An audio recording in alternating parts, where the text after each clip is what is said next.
Thank you, Chairman Crapo and Ranking Member Wyden. I appreciate you having me here before this committee. But before I address the senators on this committee, I'd like to actually address all of the staff along the wall here, because Jonathan Greenstein stands as an important example of what I would expect of each of you. Jonathan is the type of staff member on my staff that delivered the absolute best performance he possibly could. And he's finding himself today in a position to further that contribution, serving in the executive branch. I hope that you all will look at Jonathan as an inspiration. I hope that you will all aspire to do something similar in your careers. And I want to thank each of you, each of the staff members, for the hard work that you put in to support all of us in the Senate. And hopefully someday you'll find yourself in a different role as Jonathan Greenstein has.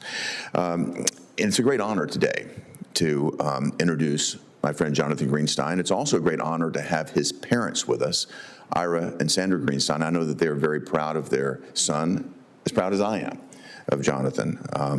And Jonathan was my very first senior economic policy advisor when I came to the United States Senate. In that time, I really got to know Jonathan as one of my most trusted advisors, and clearly someone that I hold in the highest regard. Before joining my team in the Senate, Jonathan served at the Treasury Department as a Deputy Assistant Secretary during the President's first term.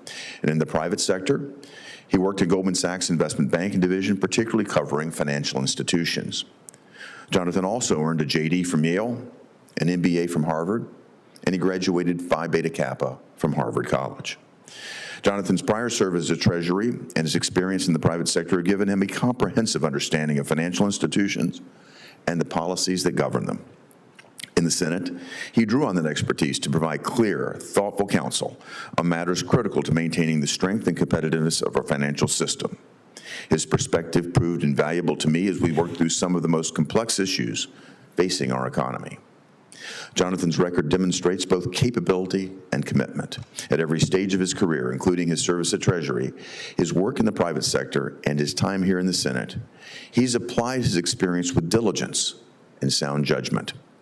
That blend of government service, market expertise, and academic accomplishment make Jonathan uniquely prepared for this responsibility. To ensure the continued strength and competitiveness of our financial system, we need leaders who combine knowledge with experience, who understand both policy and practice, and importantly, we need leaders with the finest moral character. In that regard, no one stands taller than Jonathan Greenstein, and I urge my colleagues to support his confirmation. Thank you.